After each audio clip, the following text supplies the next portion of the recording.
Hey, welcome back, folks. The Ray program here. The green-eyed lady is in the house. Let's hear a little green-eyed lady here, guys. This could be your new theme song. Lyn Rowe, certified financial planner. You got the green shirt on to match the green eyes. Yeah, very good. I wore this to go with the music. Ah, very good. You guys are coordinating. I love that. Lyn, a certified financial planner, focuses on healthcare. You know, I was, and last week I alluded to this study. Scary retirement study. Healthcare will eat up Social Security benefits. HealthView does this annual report, and they say this: couples who are 55 years old will need to start stashing $1,200 a month just for healthcare expenses. And that for most, the average person who doesn't get much more than $1,200 a month in Social Security benefits, it's going to eat alive their Social Security. And that doesn't even include your area of specialization, which is long-term health care. Right. Could there be any greater risk than post-retirement health care needs? Now, I get this report, and I understand that when you start adding up all the costs with health care going up at 6.5% per year and inflation going up at 1 or 2% per year, the income, the Social Security benefits, et cetera, are not going to be able to keep pace unless something gives here, right? Absolutely. Absolutely. And then you get to the long-term health care aspect, which is why you spend a lot of time trying like crazy to come up with solutions. And even though you're only 2'3" or however tall you are, 4'8". What are you, 4'8"? I'm 5 foot, Ray. Oh, excuse me. She's 5 foot. That's right. You go around kicking people in the tail to try to get them motivated to do something about this because with the longevity, et cetera, et cetera. So go ahead, talk about that. Well, you know, you can't approach this with an ostrich thinking process. You really have to recognize, I mean, think about it. If you had a 70% chance that you were going to be in an accident in the next 20 years, would you make absolutely certain that you paid your auto premiums? Of course you would. If you had a 20% or 70% chance that your house was going to burn down in the next 20 years, would you make absolutely certain that those premiums were paid on your home? Of course you would. And yet 70% doesn't seem to register when people are thinking about the need for long-term care. And that's the percentage of couples after 65 that will need long-term care, one of the two of them. So you can't just say, you know, if I'll ever need it. You will need it. So one of you will need it. It's just a matter of when and how much it's going to cost. Which brings me to my point. You know, trying to fit the square peg in the round hole is very difficult to do with respect to long-term health care. Everybody's situation is unique. Yes. And as a result, there has to be some amount of customization. When Jeannie and I bought our long-term care plan, we sat down and intelligently discussed how much we would agree to self-insure versus how much we would turn over to an insurance company. Now, we did that not only with our long-term care, but we do that with our automobile insurance, with our life insurance, with disability insurance, because you may have enough assets to get you through a certain period of time without it having a major impact on your financial life. You may not. So talk about that.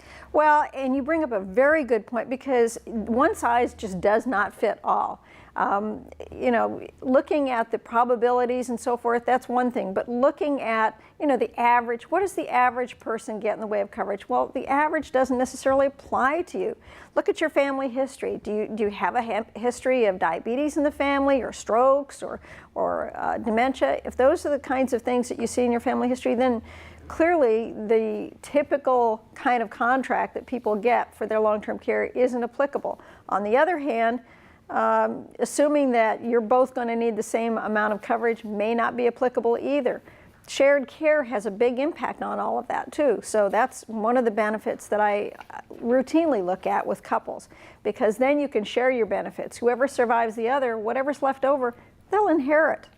And that can cover that second person. I'll quote from this article because it's not only fascinating, it's downright scary, because the healthier you potentially are, the more it's going to cost you. Check this out.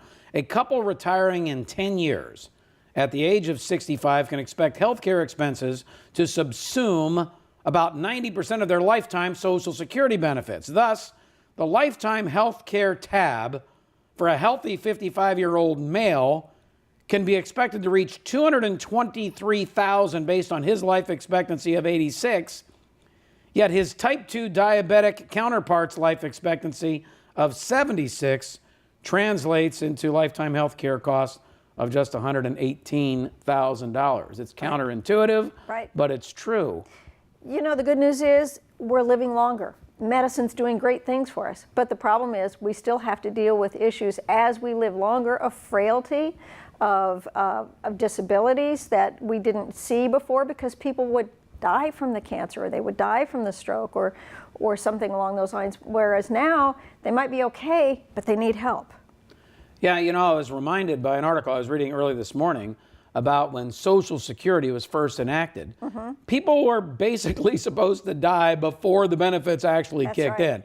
So it was really no sweat from a government standpoint. Then we started tinkering with it with all kinds of spousal benefits, and which is all fine and dandy. It's good, but it's bankrupting the system. So anyone that thinks that the government is going to stand behind your long-term health care needs, et cetera, may be kidding themselves here. Unless you impoverish yourself. I mean, that's what Medicaid is impoverishment. You literally have to spend down those assets to $2,000. And yes, there's some planning that you can do, but at the same time, you have to understand that's not necessarily the way you want to go. Ray, I talk to adult children on a regular basis who are telling me that they have been taking care of their mom or their dad, or they've been funding that care for them. One guy has been funding his parents, both his parents' care for years. It's it's a heartbreaking story. You know, I started out the program today talking about product diversification as part of one's total financial plan. Right.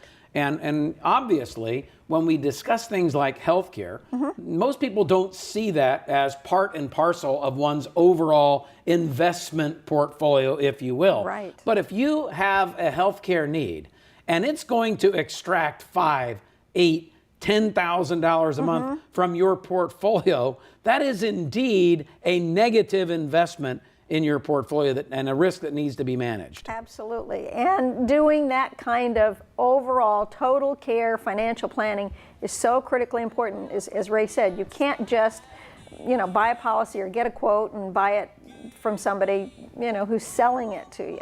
Okay, so stick around. When we come back, women. How much for the women? Or however Lots. Lots. The green-eyed monster, the green-eyed lady, excuse me, I'm sorry. It was a Freudian slip. The green-eyed lady will be back. Lyn Rowe, certified financial planner. For women, retirement is even riskier. So if you are a female, or you even know a female, you could be married to a female, please stick around. For women, retirement is even riskier. Lyn Rowe, certified financial planner. We're going to come back and visit with you more about this. So stick around. 844-RAY Show. If you want to chat with Lyn, I'd call her right now. 844-729-7469. She's a lady. Whoa, whoa, whoa. She's a lady. She is indeed Lyn Rowe, certified financial planner. My in-studio guest. Welcome back to the program, folks. Lyn, I thank you for sticking around. This is an important segment because it affects more than 50% of the entire population, women. Here's what we know. Women have, there's a uniqueness to women and financial planning, and that is they have gaps in their work history. Well, some women choose, as my wife chose, not to go to work to raise the family, and therefore missed out on, Social Security. She just didn't get a paycheck. Well, you know what I'm saying in terms of a pay. She's still going to work at the dance studio and not getting a paycheck. That's because we refuse, my daughter refuses to pay her because there's no money to pay her. Anyway, it says here, one challenge that's often unique to women is gaps in their work career, either due to child rearing early on or caring for aging parents when women are in their 50s and 60s. during these gaps, obviously, they're out of the workforce. Yep. They're not contributing to a 401k plan. Remember, Social Security is based on 35 years of work history paying into the system. That's right. So it's like a quadruple whammy if you are a female, because most women become the caregivers, not only of children, but of aging parents on both sides. And the parents expect that. They may not come out and say it, but I find out 9 times out of 10, if you ask parents, will your kids be involved in your care? And they're boys, they generally say no, they've got families of their own. But if it's a girl, a lot of times they'll say, well, you know, possibly, or yes. Especially if that girl was involved in any medical field. All of a sudden, she just gets tagged as the caregiver. Nurse, doctor, LVN, any of that.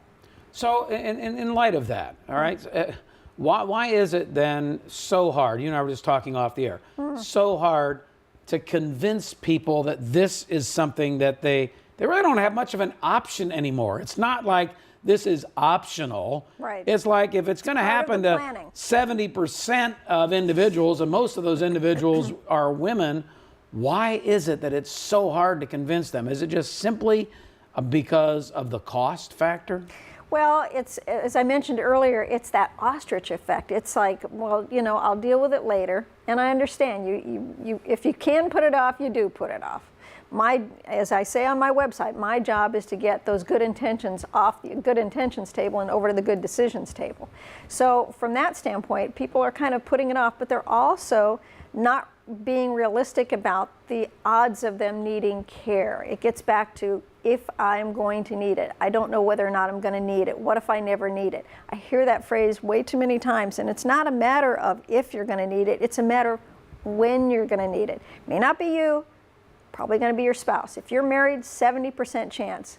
70%. That's a staggering statistic. Okay, but let's try to get people over the hump of the cost, because you do have a lot of different ways to help address the situation. It doesn't have to be thousands or tens of thousands of dollars per year, even though it's going to be tens of thousands of dollars per year someday. So can you talk briefly about some of the options and how they fit into various budgets? Well, exactly, Ray. One size does not fit all. And so what I try to get people to do is change the paradigm in their mind from how much does it cost to how much do I want to spend.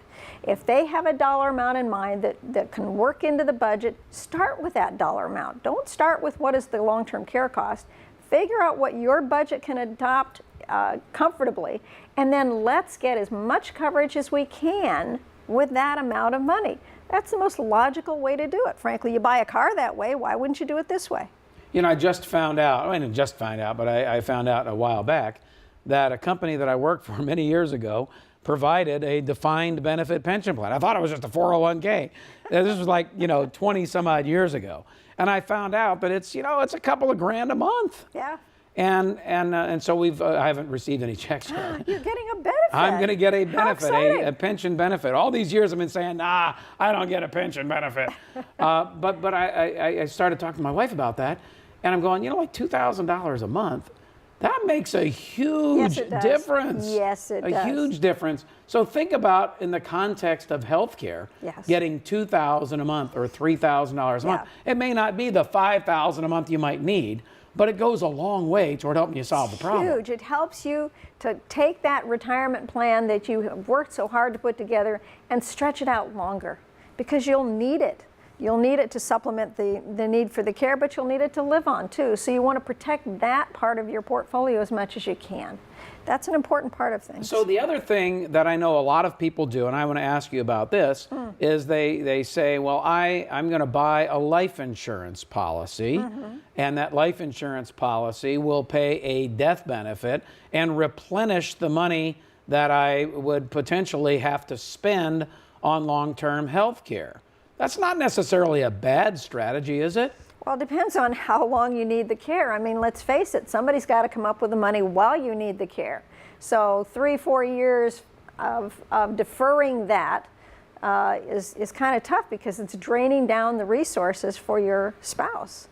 So then what do you do? Let's say the individual, is tight on their budget. They have 401ks, they have retirement accounts, you've done their financial plan, and it looks like they're going to be kind of okay, but not fantastic. And then you drop the bomb on them. Yeah, everything looks kind of okay, except if one of you becomes sick, disabled, or Yes. needs care. Yes. What do you do? How do you handle that as an advisor? We look at the resources, like, for example, if they do have the life insurance, can we add a rider?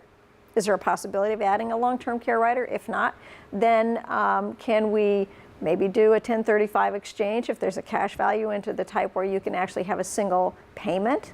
There are, other things that we can do with the budget. We can take a look at, for some couples, if she hasn't collected Social Security benefits yet, they forget about that. When she starts collecting, all of a sudden that frees up some dollars that they could allocate toward the long-term care. I mean, we have to do the overall planning with them in mind and with their cash flow and budget in mind. And everybody has a different circumstance. Therefore, the plan should be tailored to you. Don't just call and get a quote. It just doesn't make sense to do it that way. All right, and this is what you really need to do, is you need to get a hold of Lyn Rowe. She's a certified financial planner. This is her area of expertise. As a CFP, she spent many, many years doing retirement planning and now focuses almost exclusively on this area, trying to find the money or manipulating what you're doing with your cash accounts and investment accounts to make room in your portfolio to be able to cover these post-retirement and sometimes it's pre-retirement healthcare needs. So all you need to do is go to her website, and it's an easy one to remember if I get it right. I want my LTC.net. I want my LTC.net. You got it right. I did. Yes. Or you can just call 877-270-3127. 877-270-3127.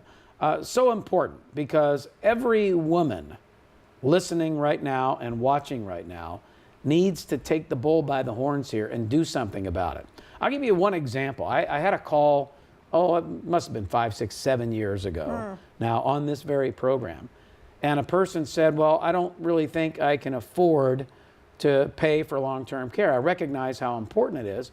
And I asked them on the air about, where they had all their money stashed. And this person had a bunch of money. I mean, it was in the hundreds of thousands, maybe even $1 million, I don't recall. But a good deal of their money was sitting in money market funds and ultra-short bond funds. And I said, well, you know what, let's say they had $1 million. With $1 million, all you really have to do is increase your rate of return on the total portfolio by like 0.25%. And you just found the money to provide yourself with a decent long-term care insurance benefit. Yes. And I haven't seen too many instances where individuals who are serious with a decent financial advisor can't find 0.25% or 0.5% between improving their potential return on investment or cutting their overhead by that same amount of money. Exactly. And that's called financial planning, and that's what we do. We don't just give you a quote and say, here it is, and try to get you to do something that may not, like you say, fit. It needs to fit. All right, Lyn Rowe, check her out. Online, that is. Check her out online. All right. I want my LTC.net. I have an email actually in the bag on this very subject relating to Social Security and early potential or longevity or lack thereof. I'll get to that momentarily. Stick around. Emails are next. If you'd like to chat about this, check Lyn out. I want my LTC.net, or shoot me one. Just go to raylucia.com and click on the Ask Ray button. Lyn, thank you very much. Nicely done. The Green-Eyed Lady will be back again next week. I want my LTC.net.